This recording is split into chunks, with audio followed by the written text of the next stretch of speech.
কোরআনুল কারীমের সূরা বাকারা হচ্ছে কোরআনুল কারীমের সর্ববৃহৎ একটি সূরা। এই সূরাটি আল্লাহ রাব্বুল আলামিন শুরুতেই মহাগ্রন্থ আল কোরআনুল কারীম নিয়ে একটি চ্যালেঞ্জ দিয়েছেন। পৃথিবীতে আমরা যত বই পুস্তক এবং যাহা কিছু আমরা লিপিবদ্ধ আকারে যে কিতাব দেখতে পাই, সেই কিতাবের মধ্যে নিশ্চয়ই ভুল ত্রুটি রয়েছে। তার মধ্যে বিভিন্নভাবে সংস্কারের মাধ্যমে প্রকাশ করা হয়। কিন্তু কোরআনুল কারীম আল্লাহ রাব্বুল আলামিন তিনি আজ থেকে প্রায় 1500 বছর আগে বিশ্বনবী মুহাম্মদ রাসূল সাল্লাল্লাহু আলাইহি ওয়াসাল্লামের উপরে নাজিল করেছেন এবং আল্লাহ রাব্বুল আলামিন সূরা বাকারা শুরুতেই বলেছেন যালিকাল কিতাবু লা রাইবা ফি। এই যে কিতাব, এই কিতাবের মধ্যে কোনো ধরনের কোনো বিন্দুমাত্র সন্দেহ সংশয়ের অবকাশ নেই। ভুল ত্রুটি, দুর্বলতা, অক্ষমতা এবং সব কিছুর থেকে পরিপূর্ণভাবে মুক্ত ঐশী এক বাণী, যার নাম হচ্ছে মহাগ্রন্থ আল কোরআনুল কারীম। এটা এজন্য বলেছে যে কাফিররা বিভিন্ন সময় দাবি তুলেছে, বলেছে কথা যে এরকম কিতাব আমরাও তৈরি করতে পারি। মুহাম্মদ সাল্লাল্লাহু আলাইহি ওয়াসাল্লাম যে কথা বলে এরকম বাক্য বাণী আমরাও বানাতে পারি, চেষ্টা করেছি। আল্লাহ রাব্বুল আলামিন বলছেন ওয়া ইন কুনতুম ফি রাইবিম মিম্মা নাযালনা আলা আবদিনা ফাতু বিসূরাতিম মিন মিসলিহি। তোমরা যদি এত কিছু পারো তাহলে তোমরা ছোট্ট একটা সূরা বানিয়ে দেখাও, যেমন সূরা কাউসার কোরআনুল কারীমের সর্বকনিষ্ঠ সূরা।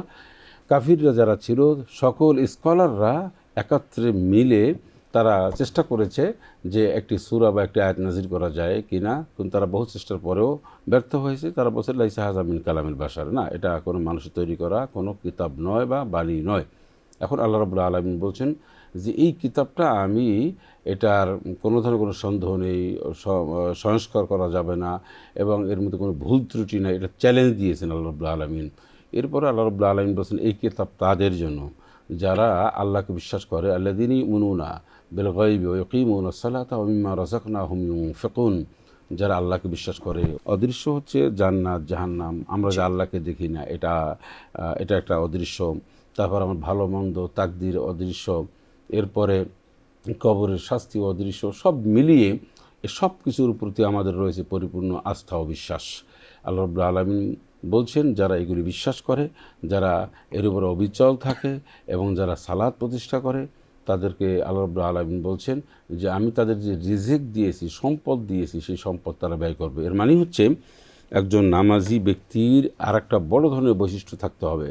একজন আল্লাহকে বিশ্বাস করে, আস্তিক এবং জান্নাত জাহান্নাম বিশ্বাস করে এমন মানুষের বড় ধরনের একটা বৈশিষ্ট্য থাকতে হবে, তাকে যে আল্লাহ রিজিক দিয়েছেন সেই রিজিক থেকে সে ব্যয় করবে। এরপর আল্লাহ রাব্বুল আলামিন বলেছেন ওয়াল্লাযীনা ইউমিনুনা বিমা উনজিলা ইলাইকা ওয়া মা উনজিলা মিন ক্বাবলিক ওয়া বিল আখিরাতি হুম ইউকিনুন। যে হে রাসূল, আমি আপনার উপরে যা নাজিল করেছি এবং আপনার পূর্বে যারা নবী রাসূলরা এসেছিলেন তাদের উপরে যে সমস্ত গ্রন্থ নাজিল করেছি সবটা বিশ্বাস করতে হবে। আমরা মান্য করব, অনুসরণ করব কোরআনুল কারীম, কিন্তু বিশ্বাস রাখতে হবে তাওরাত, জবুর, ইনজিল আরও যত কিতাব আল্লাহ রাব্বুল আলামিন দিয়েছেন